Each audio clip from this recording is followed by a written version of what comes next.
সত্যি মানে আমি এই কি বলবো, আমি মানে কথা বলার মতো অবস্থাতে নেই খুব একটা।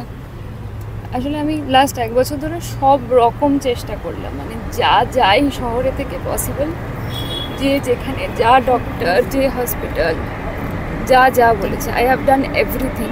আমি না শুধু, মানে আমরা সবাই। আর অরুণদার তো সেইভাবে কোনো ফ্যামিলি নেই, আমাদেরকেই ছেলেমেয়ের মতো দেখেছে, আমাদেরকেই আমাদের লিটারালি মুখে উপরে উঠে গেছে। রাস্তা থেকে ডেকে নিয়ে এসে আমাদেরকে সিনেমায় কাজ দেওয়া থেকে প্রায় 7-8 বছরের একটা জার্নি, মানে সিনেমার হাতে ঘুরিয়ে এই মানুষটার সাথে যে কটা আজকেও এখানে যতগুলো মানুষ দাঁড়িয়ে রয়েছে সবাইকে এই অরুণদার থ্রুতেই চিনি। মানে একটা আমি জানি না, মানে কালকে থেকে আমি কি আমি অরুণদাকে ছাড়া লাইফটা খুব আমি এখন অবধি ইম্যাজিন করতে পারছি না যে কীরকম হবে। কারণ লাস্ট 7 বছরে যবে থেকে আমাদের হিরালালের জন্য আমাকে কাস্ট করেছে, এরকম একদিনও হয়নি যে আমাদের সাথে কথা হয়নি, ঝগড়া ঝামেলা চিৎকার চেঁচামেচি সবসময় বকতো। এই লাস্ট কদিন মানে হসপিটালে ছিল সেই সময়ও কন্টিনিউয়াসলি বকাবকি করে গেছে।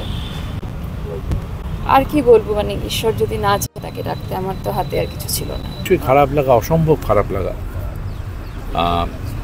অসুস্থ, অনেক দিন ধরে কষ্ট পাচ্ছিল, সেখান থেকে লিখিত করবেই, কাজ করার ইচ্ছে তো থাকবেই মানুষের সবসময়। শরীর পারমিট করলো না, ও চলে গেল। শরীরের অবস্থা একদমই ভালো ছিল না। আমার সাথে আগেও যখন দেখা হয়েছে এডিটিং স্টুডিওতে, তখনই ওকে দেখে বোঝা গেছে যে শরীর ভীষণ ভেঙে গেছে। খারাপ লাগার জায়গা, মানে সহকর্মীদের মরদেহ দেখতে আসাটা তো কোনো কাজের কথা নয়। খুব খুব খুব খারাপ লাগে। আর 50-60 যারা আমরা আছি তাদের তো আরও খারাপ লাগে। চুলদারি পেকেছে তো খুব কষ্ট হয় সেগুলো দেখে। অরুণের কাছ থেকে সিনেমার বড় ক্যানভাসের শিক্ষা মানুষ যেরকমভাবে পান, অরুণের কাছ থেকে ঠিক তেমনিভাবে আমাদের এটাও শেখা দরকার যে নিজের যত্ন কীভাবে নিতে হয়। অরুণ সেটা করলে পরে অরুণকে আমরা যে হারাতাম না। খুব কষ্টের দিন, আজকে এটা আলোচনার দিন নয়, কিন্তু অরুণ পরলোক যদি থাকে সেখানে অরুণ যেন আর একটু বেটারভাবে থাকে, আর একটু আনন্দে থাকে। কারণ নইলে অরুণ রায় যে ধরনের ছবি বানাতেন সে ধরনের ছবি বানাবার লোক এখানে খুব কম রয়েছেন, এখানে অনেক অল্প পরিসর রয়েছেন। এবং ওর মুখ চেয়ে বহু মানুষ তাদের কাজ হতো, তাদের জীবিকা অর্জন করতেন। সেই অরুণ রায় আজকের থেকে আমাদের সাথে কাজ করবেন না।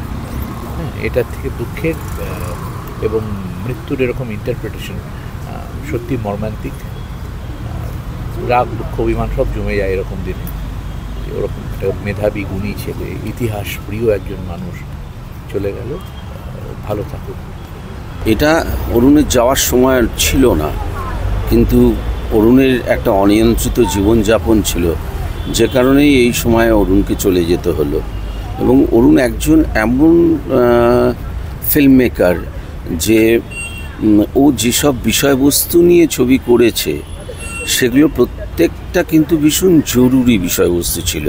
এবং ও এই ধরনের ছবি করতে গেলে পরে যে প্রাচুর্য দরকার হয় আর্থিক একটা, সেটাকে ও কোনোদিনই তোয়াক্কা করতো না। ও মনে করতো যে ও যে বাজেট পাবে সেই বাজেটেই ও ছবি করে দিতে পারবে। এটা ওর অদ্ভুত একটা নিজস্ব ওর আত্মবিশ্বাস ছিল, এবং সে প্রমাণ ও বারবারই দিয়েছে, ওর ছবির ভেতর দিয়ে দিয়েছে। আজকে ওর এই অকালে চলে যাওয়াতে সবথেকে ক্ষতি হলো আমাদের, যে বাংলার এই সময় দাঁড়িয়ে এই আমাদের প্রজন্মের একজন অত্যন্ত গুণী পরিচালক চলে গেল। বাংলা সিনেমার একটা দিক সম্পূর্ণ বোধহয় বন্ধ হয়ে গেল। আমার সঙ্গে অরুণদার খুব ব্যক্তিগত পরিচয় নিবিড় এমনটা নয়, ছিল না সেরকম, কিন্তু একজন সতীর্থ বা সহকর্মীর চলে যাওয়াটা সবসময় দিয়ে দুঃখের।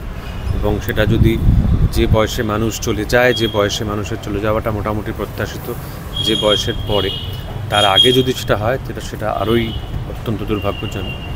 আর আমাদের কলাকুশলী, আমাদের শিল্পীদের জীবনটা এতটাই অনিশ্চিত হয় যে আমাদের কোনো রকম সে অর্থ দেখতে গেলে অর্থনৈতিক নিশ্চয়তা থাকে না। সেটাকে ব্যাটল করতে করতে, সেটার সঙ্গে লড়াই করতে করতেই আমরা কাজ করি।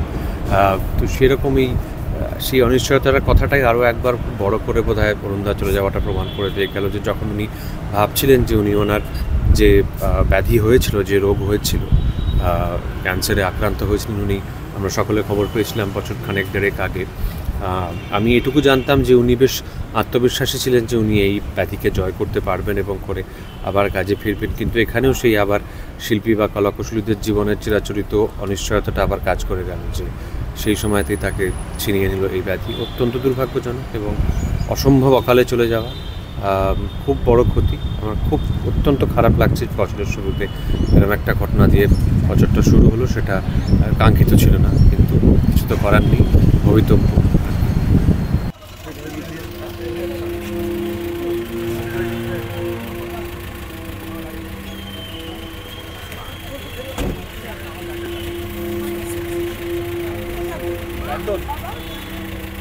শান্তন, এই শান্তন, আরে ওনাকে আমার গাড়িতে নিয়ে নাও।